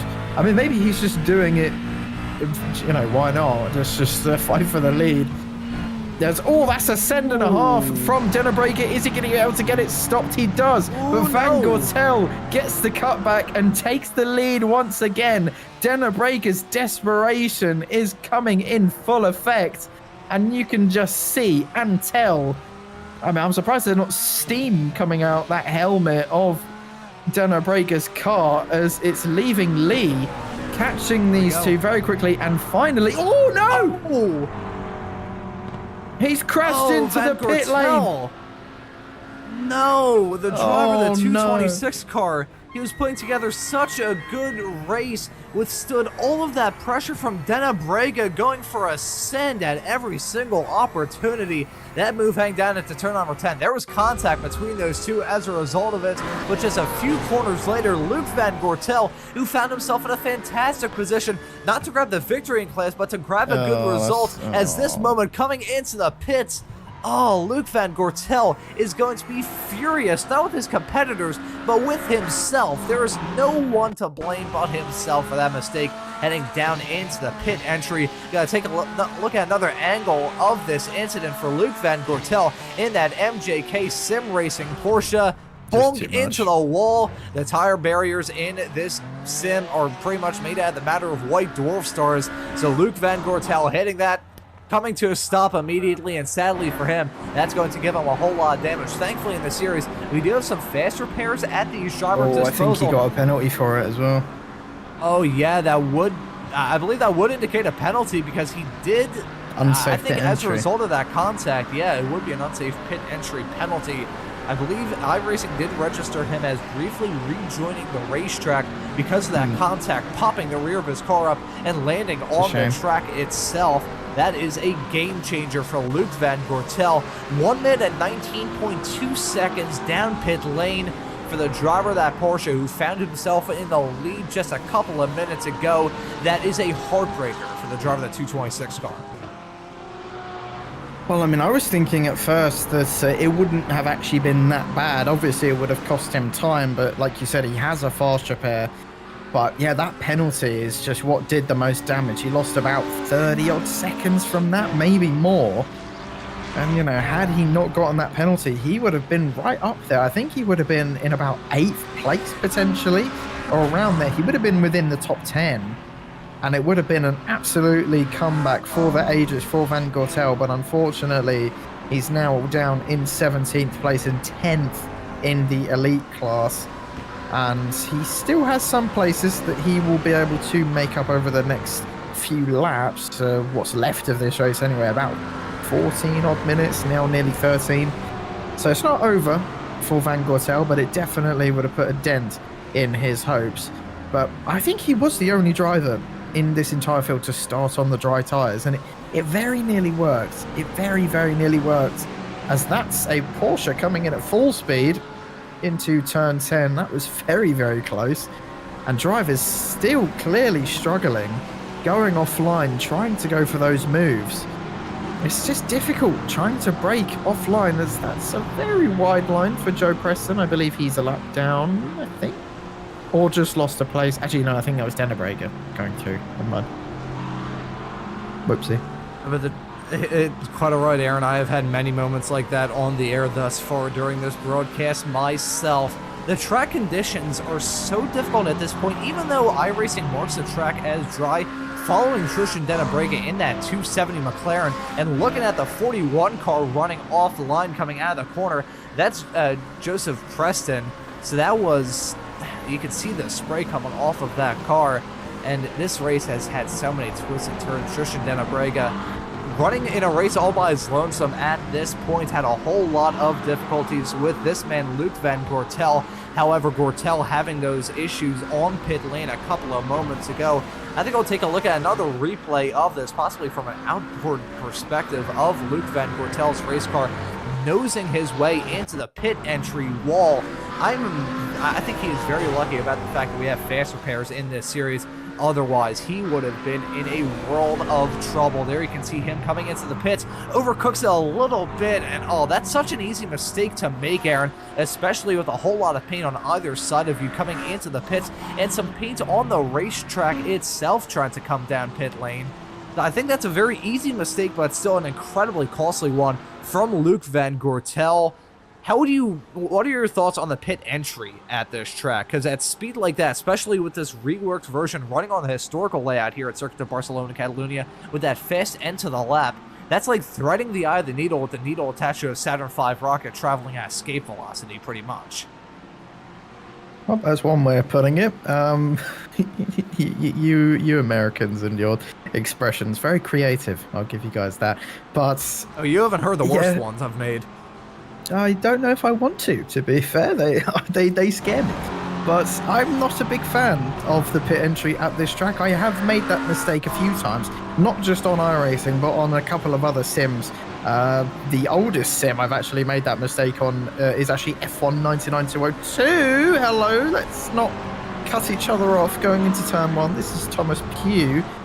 getting cut off by one of the Porsches. I believe that is Martin Koch, who's just gone past. And making it, actually, no, it was Ruben Behrings, my apologies, who decided to, maybe just cut across the McLaren like he's not there. Thought he'd outbrake him, but didn't manage to quite do it. But yeah, the pit entry at this track is quite awkward, especially in these cars that have very little downforce. It's a pit entry that's quite okay if you're in a Formula car or a GTP, but in a GT3, you kind of go into the pits expecting to have more grip than you actually do. And then, yeah, you just plow straight into the wall. I've made that mistake a few times, like I said, on a couple of other games as well. It's a bit of a tricky pit lane entry, and one that you definitely have to practice coming here, especially in the wet. As you mentioned, braking, it can get very, very slippery down there, and clearly crashing into that tyre barrier slightly just pushed him off of the pit entry line. As you can see from this angle, it does just push him ever so slightly out, and that's what gave him that 40-second penalty, I'm guessing, or about 30 seconds. That's cost him so dearly. And, well, what would have been a decent comeback drive for Van Gortel, who would have been, within the top 10, is now struggling in the top 20. But it's made Dennebrugger's life a lot easier than it would have been. However, Lee is still just about there, about 1.5 seconds. But I think this should still be a fairly comfortable victory for Dennebrugger for the next about 8 minutes.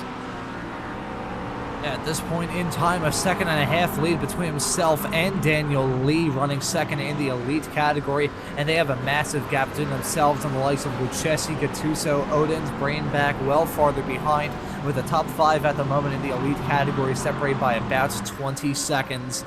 Looking at some battles behind, though, the fight in the Premier class between Hoyland and Behrings, I wouldn't say it's on, however, it's certainly not off either. Those two cars at this point separated by about a second. Hoyland, who entered this race 5th in the Premier standings, I don't believe he's yet to grab a victory thus far this season. However, he has been up there in the races.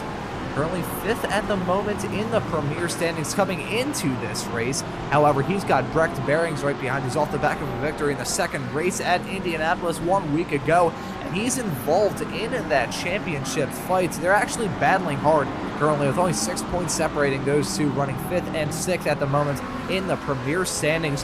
However, with some of the troubles that have run the likes of Nick Stube, Matthew Jones, and Ryan Woolsey, along with Robin Aston, a little bit farther up the Premier standings coming into this race, I think it's looking like a pretty good fight that Brecht Behrings and Hoyland are going to try and give between the two of them, battling for championship position and battling for championship contention as well. Despite the fact that we're early on into the championship, this race matters. There's only 4 races of the 10 rounds that we have this season that are these 1-hour races, and these 1-hour races count for double points for these drivers, so a little bit more added importance come time for these 1-hour long races, which is part of the reason why these drivers have been battling and scraping and clawing for every single position that they can out there on the racetrack. The class battles have been intense. However, in the EVO category, this is kind of the coolest fight that we have right now. Rolled Herfgroyer in the MJK Sim Racing blue car.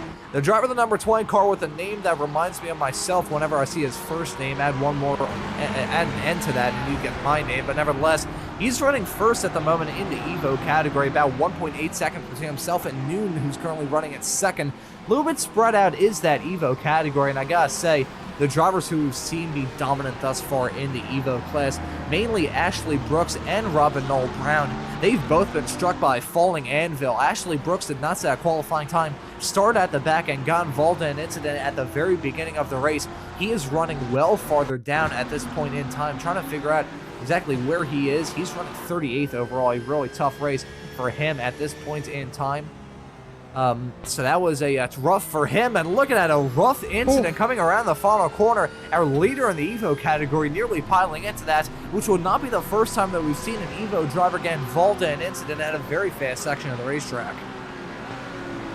And that was a biggie round the final corner. We've not really seen too much happen at the last corner, actually.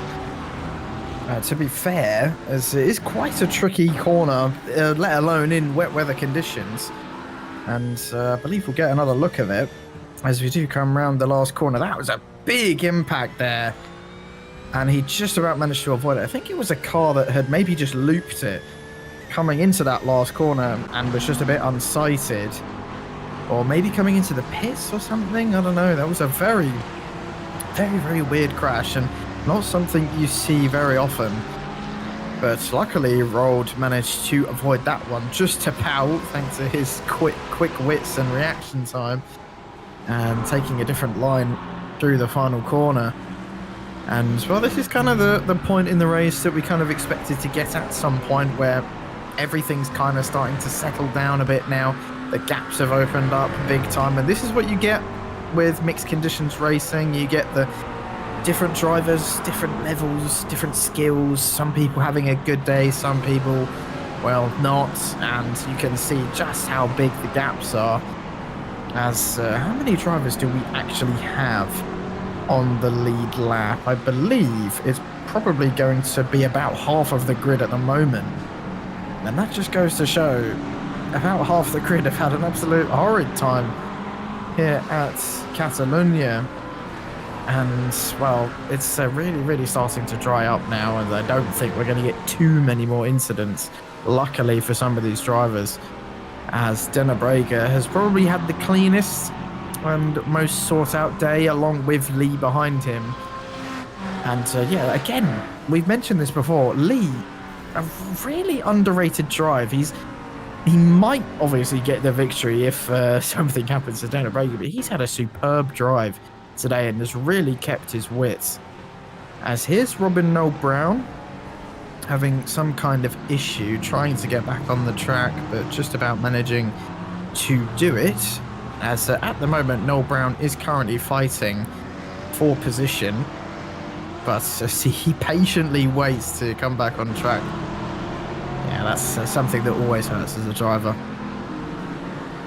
Yeah, something like that is definitely going to sting, especially when you're trying to battle for position. And for a driver like Robin Noel Brown looking to try and battle for the Evo Championship, as much as things have gone badly for Ashley Brooks, his main championship rival in that Evo category, you still want to make hay while the sun is shining, but having a driver dip ass and having something like that happen to yourself is not going to help your chances out at all. Looking at a fight involving Alex Fretwell running fourth in the Premier category. That's himself and Nick Stu battling hard, so that's going to be a fight between a McLaren and a Lamborghini heading through turn number 3. Looked like Nick Stu, I thought he was about to blow his motor up with the smoke coming off. No, that's just the spray from the wet patches that still litter this racetrack.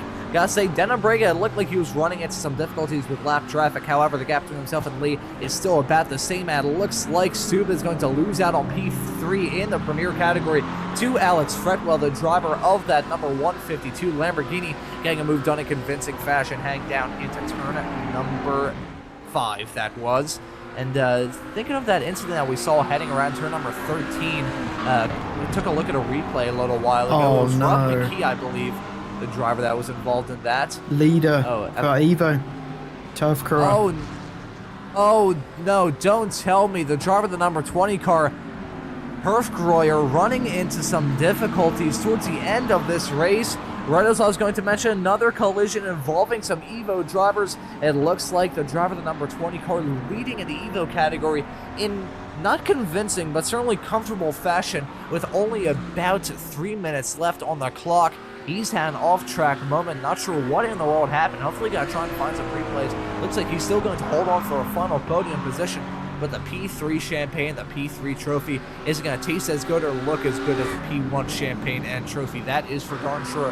So Herfgroyer running into some difficulties. That is going to be a shame for him, and that, boy, that's such a shame for him, because that was looking like an absolutely fantastic drive. It was and it still is, but the MJK Sim Racing blue car having a difficulty heading down into turn number 1.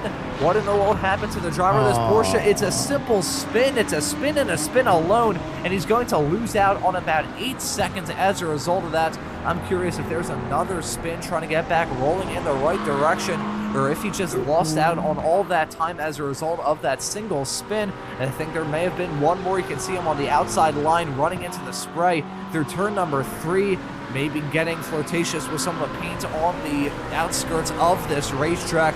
Maybe sent him around yet again. There you can see him hang through turn number 4. So Turf Roy are having a very tough end to this race. The driver of the number 20 car had that spin through turn number 1, and that may have just been it, but either way, that's going to cost him a lot, and now he's right in front of our elite race leader, Dena Brega, who just a couple of moments ago crossed under the wire to take the white flag. So we're over an hour at this point, which means one more lap of racing action here at Circuit de Barcelona, Catalunya. Tristan Dena Brega, who kicked the season off with a victory at Le Mans in the first hour-long race of the season. The RDSA esports car dealing with some lap traffic and trying to keep that 2-second gap between himself and Daniel Lee, getting dealt with that number 20 Porsche GT3 traffic. Our at 1 point Evo leader. It's such a heartbreak for him as well. He's continuing to lose out on time. Dena Brega gets past him. Meanwhile, I think we may have a fight slowly brewing in the Premier category. Hoyland still leading over Bearings with about 1 second separating those two cars at this point in time. Looking at Brainback, meanwhile, battling hard. That's himself a King, very close to going side by side into turn number 4, but not close enough to try and start to battle. But Hoyland is losing time. That gap to himself and Bearings is now about 3/4 of a second, now going to about a half a second. This is a big bit of drama towards the end, and there it is, Matt Hoyland in that 1-2-3 DXT Magenta car, getting chased down by Bert Bearings, the Belgian driver in the DDK by ES Academy car. This is looking like a fight. Meanwhile, Dena Brega gonna be riding his way around the final corner, and Tristan Dena Brega gonna have a clean sweep of the 1 hour races thus far. The RDSA esports driver looking to try and win the championship, wins the race here at Barcelona to try and help out his chances. But looking at the fight in Premier, looking at the fight in Elite as well. Bradenback and King battling hard. Hoyland and Bearings battling hard. All of these drivers are so close to each other. Bearings and Hoyland nearly made contact heading down into turn number 10 in the midpoint of this race. They nearly made contact again heading down into turn number 11. Both the dirty air and a terrible run coming around the second to last corner. Bearings going to come into the pits. Don't tell me as a penalty. Bearings, does he have a penalty looking through? I'm not sure he does, but it is a dramatic change of events towards the end. Looks like Hoyland is going to be victorious when everything is said and done. Bearings going to finish in P2 in the Premier category, even with that run down pit lane. Not sure what that was about for him. He was just being silly. Maybe being silly, possibly out of gas. These drivers have underfueled in the past. We had that happen at Le Mans and Indianapolis thus far this season, so maybe another case of that. But that was looking intense towards the end of that race. And here's a driver that we haven't really talked about too much. Gareth Noon, he went for a spin on his first lap out of the pits on dry tires when it came time for that crossover point about 25 minutes into this hour-long race. We haven't really talked about him too much in the Suma GP2 Lamborghini, but the driver of the number 24 car from the UK go round his way around the final 2 corners on this lap, and it looks like he's going to take the victory in the Evo category and become the first driver outside of Ashley Brooks to win in the class this season. There's the checkered flag for Noon. He is victorious in the Evo category. Looks like Damon and Turf Roy are going to round out your podium in the Evo category. But Aaron, we are expecting some theatrics here at Barcelona. Certainly got that with the changing conditions, and I certainly wasn't expecting heading into this race. Even in sim, looks like the weather forecast can occasionally be a little bit deceiving, but still an awesome day of racing action here at Barcelona, and it looks like Dena Brega could continue that streak of taking victory in these hour-long races, and certainly going to help out his chances in that elite championship fight. Yeah, he's done especially well today as his James Bostock overtaking one of the Lamborghinis. But yeah, Dena Brega's done absolutely brilliantly today. He had a poor qualifying, but absolutely made the best of that race session. Did everything pretty much spotlessly. Can't really recall him doing anything wrong. That's a big eat for Jean McLaughlin heading into turn 1. We've seen that happen a few times, whether it be contact or just some drivers making contact. And yeah, just turn 1's been surprisingly difficult for a lot of these guys. But here's the action that we missed on that last lap between Breitenbach, King, and also the lead for Premier. As Breitenbach just about managed to hold on in the end. King gave it absolutely everything, but the outside line there through turn 10 just doesn't have enough grip there, especially since it's still a bit damp after the early parts of this race. Perhaps if it was a little bit more banked, potentially you could try swoop one around the outside. But either way, Breitenbach did well to hold on to that P5. And as well, of course, Behrings did not manage to get ahead of Hoyland in the end. But Behrings did, as we saw, go into the pits, which was very, very confusing. He did lose 1 place overall to Stefan Gattuso in doing that as well, but didn't lose any places in the Premier class. So potentially if we get an interview with him, we'll ask what on earth was going on there. But he still finished 2nd in Premier, so, you know, there's that. And like you said, Ron, Newton, who we literally have not spoken about other than the time he spun coming out of the pits, just somehow managed to win that. So fair play to Gareth Newton, who finished 16th in the Evo class, ahead of a lot of Premiers and Elites. So fair play to Gareth Newton, who, apart from that one mistake coming out of the pits, drove a very, very solid race. And he's had a pretty underground season thus far. Entered this race 5th in the Evo standings and certainly going to get a big points day here at Barcelona. And speaking of, we'll run through the results, considering everyone has taken a checkered flag. Then we'll move on to some interviews before we wrap things up on Apex Racing TV today. And here are the results from this 3rd round of the championship at Circuit de Barcelona, Catalonia.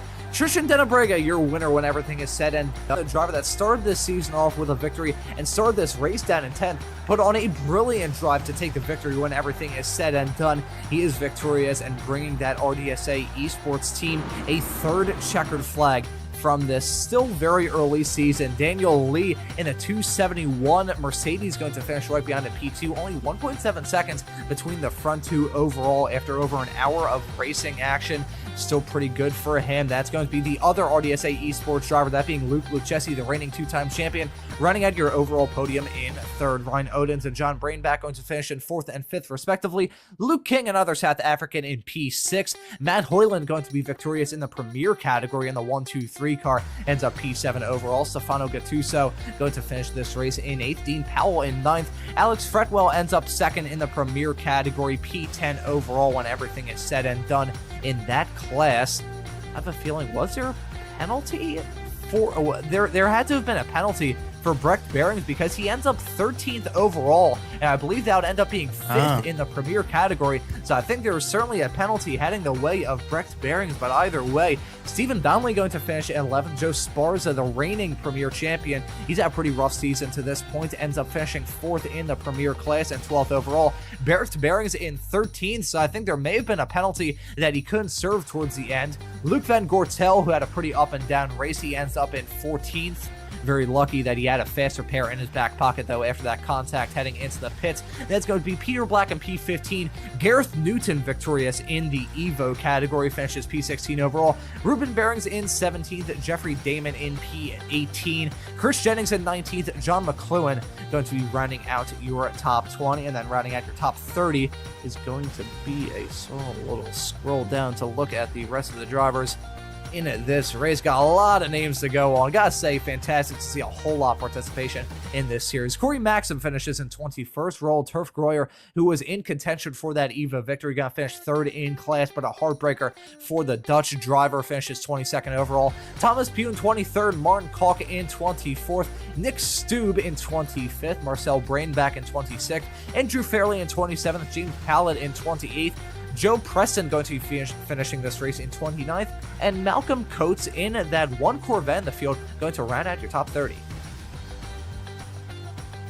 And then 31st is going to be Rob McKee, 32nd Victor Van Cees, 33rd Matthew Jones, 34th Chris Keenan, 35th James Bostock, 36th Ashley Brooks, 37th John Ludbrook, 38th Hussein Sarek Deslesser, 39th Sean Clark, 40th is Owen Seward, and then your last 11 drivers: James Hallworth, 41st, 42nd Robin Noel Brown, 43rd Darren Sharples, 44th Robin Aston, 45th is De Vries, 46th is Scott Kostrick, 47th Paul Coleslaw, 48th is Jelmer van der Meer, 49th is Dan Weir, 50th is Richard Aycock, and then your last place driver is going to be Tom Weston, who I don't actually think took to the start in the end. But yeah, that was a pretty good race, all things considered, and we've got some men waiting for us in the interview, Aaron. That we absolutely do, and we're going to start off with the overall victor here at Barcelona. Tristan Dennebregen now joining us in the commentary booth. And now, Tristan, these one-hour races seem to be suiting you very well thus far this season. Kicked it off with a victory at Le Mans, and he continued that streak here for round number 3 this season at Barcelona with another victory in very challenging conditions. Talk us through it. Wow, guys. crazy race. I think, first of all, hats off to the guys, the admin team at ESR. I think the transition of the wet to dry, they timed it perfectly. Conditions were great. It made for some epic racing. And yeah, I was super happy. I mean, so we qualified P10. I felt like the McLaren in quali, just in those 4 laps, just couldn't turn on its tires. So it was really tricky. So P10. And then, yeah, there were 2 guys, I think, in front of me that started on dries, because literally when we loaded on the track, it looked very dry. So it was touch and go.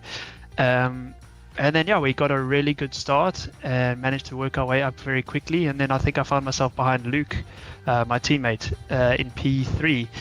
And then, yeah, just settled into a groove. The car really felt good with the full tank. And, yeah, just chipped away at the lap times and then eventually took P2. And then kind of followed the leader, because it was getting very dry and we were kind of guessing on what lap to put in to swap to the dry tires. So I was quite happy to sit behind the leader and just maybe see what he was going to do.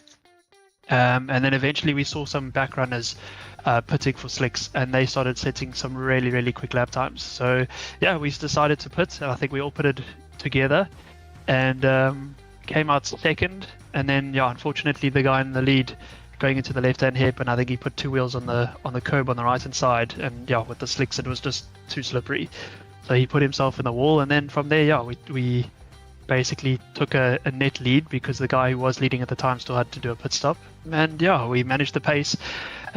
Fuel saved a lot, because obviously when we pitted, the fuel that it was saying to add obviously wasn't accurate, because our pace was going to increase with the dry tires. So at the time it was telling me 22 liters to fill up, and I had a feeling that's never going to be enough. So I guessed put in 32 and crossed the line with literally spluttering. So yeah, it worked out perfect. Strategy was perfect. The racing worked out really well. Had good fun, and yeah, happy with another P1.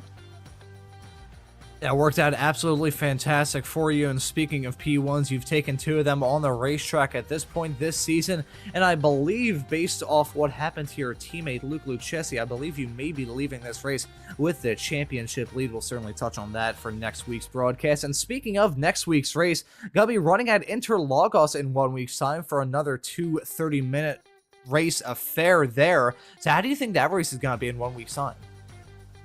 I think tricky. I think Interlagos being tight and twisty and very difficult to overtake, it'll be interesting. I think race 1 quali will be super important, and then yeah, I think if we can get a top 5 in race 1, that'll be great. But then obviously race 2 is a reverse grid, so if you finish in the top 5, obviously you're going to start near the back, well, let's say back end of the top 12. So it becomes very tricky, and obviously when you're racing against all these guys, they're all in the same class as me, so yeah, they race you hard and they defend, and so it's going to be very interesting. I think yeah, like I said in the start, tricky, but we're looking forward to it. I think Yeah, the last reverse grade race we got unlucky.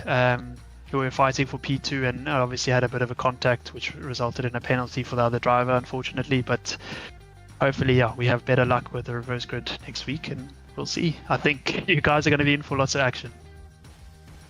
Oh, I think we certainly will be. This season has been fantastically entertaining thus far with some very different races thus far. Interlaga certainly going to continue that streak in 1 week's time. Now, Tristan, congratulations on the victory. And before we let you go and celebrate, is there anyone you want to give a thanks to or shout out? Yeah, so I just want to thank the team, RDSA Esports, for all the support, and to all our sponsors, Spirit Invest, Warwick Wealth, Appleton, Katie's, RDSA, Sparko and Ravenel. Obviously, they make all of this happen, and we are very fortunate to represent them. And then, to my teammate, well done. It's nice to get a double podium again. And then, lastly, to you guys, thanks for the epic streams week in and week out, and for catching all the action. And we really appreciate you guys. Oh, well, thank you for the kind words there, Trishan. Congratulations on the victory, and excited to see you back out on the racetrack for the rest of the season, man. Thanks for joining us. Thanks, guys. Have a good evening. You too as well. That right there was Trishan Denabrega, our winner overall from this race at Barcelona. And Aaron, we got some more drivers waiting in the interview waiting area, so who do you like to have a chat with next?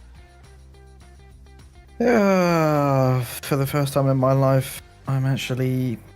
I'll go with Danny Lee. Why not? I think, considering we didn't see much of this man, I think it's definitely interesting to get an insight from Mr. Lee himself. Welcome to the interview box, Daniel. It was a very, very impressive race from your side. It was very quiet, though. You just kind of sat idly by, just waited for your opportunities, and you somehow finished not that far off the lead in a solid second place. How are you feeling? Yeah, that was really, really good. It actually came up better than expected. Qualifying in 8th, you're kind of in the middle of a hurt sandwich there, especially in the wet. And the Mercedes is not well renowned for being great in the rain. There's probably a good reason why we're the only two on the field. But everything just came up sunshine. The weather came out and dried out the track, and it just seemed to come towards us. We were on the pace, quicker than the leader at one point, even though it was still wet on the ground, and the Porsche is strong in the wet. And it really kind of accelerated in, and I was shoulder to shoulder with Tristan for a lot of that, and he was really on the pace. So I just wanted to tuck in behind him and try and match him, because I felt like he was the guy that was most on it. So the introduction to the series, first race here, it's been a really, really fun one. And yeah, I gotta say, the energy did run out of a charge in the back half of the race due to fuel saving. A lot of people's fuel calculators would have been calculating based on wet running, which uses less fuel. So if you weren't paying attention, your auto fuels would have been putting you a little bit short on fuel. So that's what happened to me. Didn't have enough to have a full charge for the rest of the line, and crossed the finish line with only 300 millilitres left in the tank, a can of Coke's worth of fuel. So really, really, really kind of, it's left me on such a cliffhanger, because just one more lap's worth of fuel would have made a big difference to the ability I would have had to charge at the end. But Tristan controlled it all from start to finish, and he put down a really good classic win. Yeah, it was a really impressive performance by him, as we saw, but also by yourself getting a very, very tasty second place there. But just something I just want to ask is just how difficult was it in, those opening 20 minutes with those wet weather conditions? It looked absolutely treacherous out there. It's pretty horrendous at Barcelona, because you have such a large amount of crossover between a dry line and a wet line. There's really not much room to play there, and if you try and stick offline, you're going to find yourself open to attack. The line you take on a hot lap when there's nobody around you is fine, but if you're in a race conditions, then it gives somebody the room to squeak up the inside and get past you or open up an attack. So it really was kind of treacherous, but I think that most people were expecting the conditions to stay wet for longer. So I think a lot of people, myself included, were kind of relieved when the crossover came earlier than we probably planned for. So it was really, really nice to get out on the slicks after a treacherous early 20-25 minutes of trying to just step through the rain, getting those slicks on, and it actually being a dry track was a really, really nice welcome. But for all intents and purposes, lap 1 was super duper clean from my perspective. I was very, very happy with the standards. Yeah, I think all of us were surprised just how clean that first opening lap was, to be fair. And most people did really, really well today. Just a couple slip-ups here and there.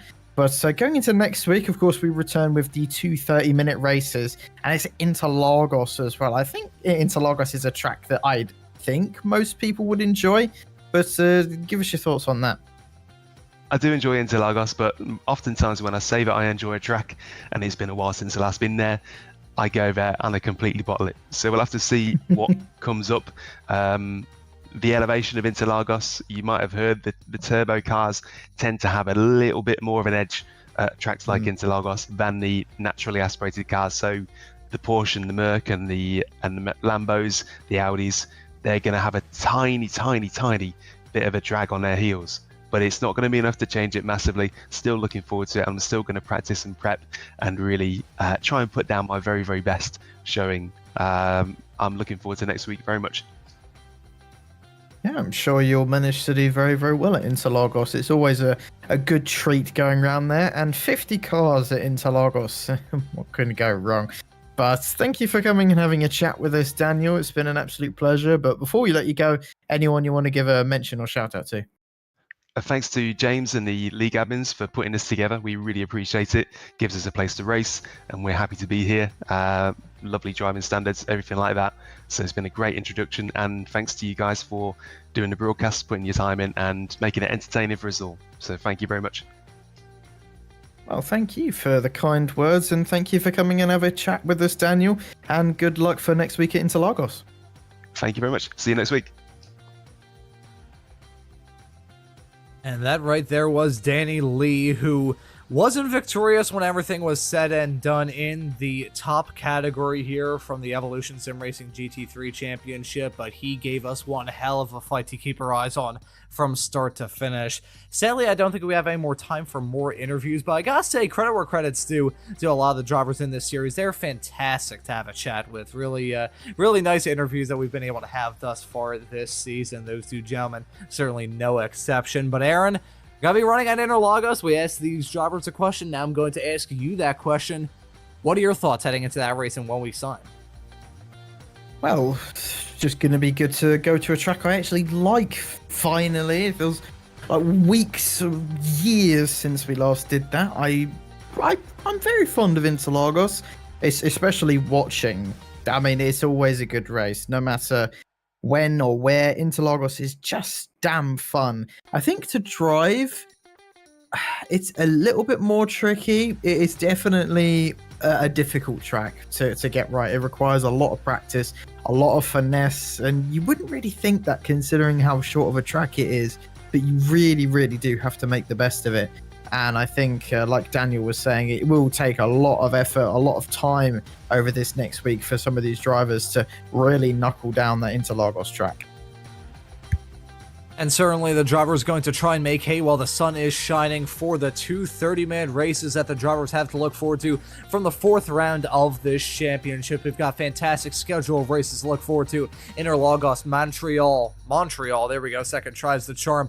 The Red Bull Ring for round number 6, Watkins Glen, Fuji, Sebring, and Laguna Seca to bring this season to a close. All of the action between now and the end of November exclusively here on Apex Racing TV. And you've got a whole lot of action here on Apex Racing TV practically every single day, and sometimes even multiple times a day. Coming up later on today, we're going to have some Formula 4 action in the form of the DRSCCA Sim Racing Series presented by Superlap. That's going to be a pretty fun season opener at Laguna Seca. Got some action from the Radical Esports Cup week number 5 at the Nordschleife, followed by some more Radical SO10 action here on Apex Racing TV in the season finale for the Radical Sim Racing European Championship and the Radical Sim Racing Americas Championship. We're going to be sending some drivers to the World Finals. that is going to be a fantastic show and a fantastic reason to hit that subscribe button and the notification bell here as well on Apex Racing TV, so you never miss any of the action from not just this series, but all the other action that we have to look forward to. But I think for today's broadcast, around number 3 of the season of the Evolution Sim Racing GT3 Championship,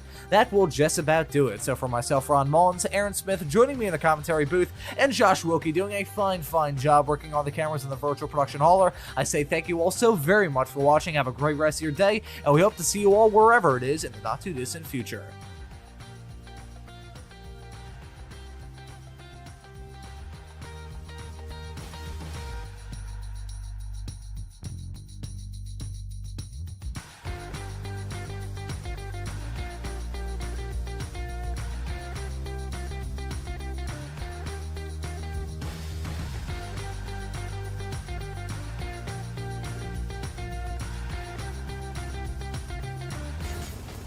Are you struggling for consistency in your sim racing? Does your iRating look like a roller coaster? If so, we have good news for you. The way to get more consistent is to first understand what you're doing differently than the professionals. And VRS is the answer. With our competitive subscription, you will have the telemetry, setups, tutorials, and everything else you need to fully analyze your driving. Our data packs and the ability to compare your driving with the best in the world will show you exactly where to adjust your inputs, change your driving line, and shave seconds off of your lap times. And our powerful and precise Direct Force Pro wheelbase and precision pedals are being used by some of the world's best drivers. All these champions agree that VRS hardware is not just the best on the market, it's also priced well below the competition. So if you're looking to upgrade to direct drive and the best pedals in sim racing, VRS is your answer. If you want to get better, get faster,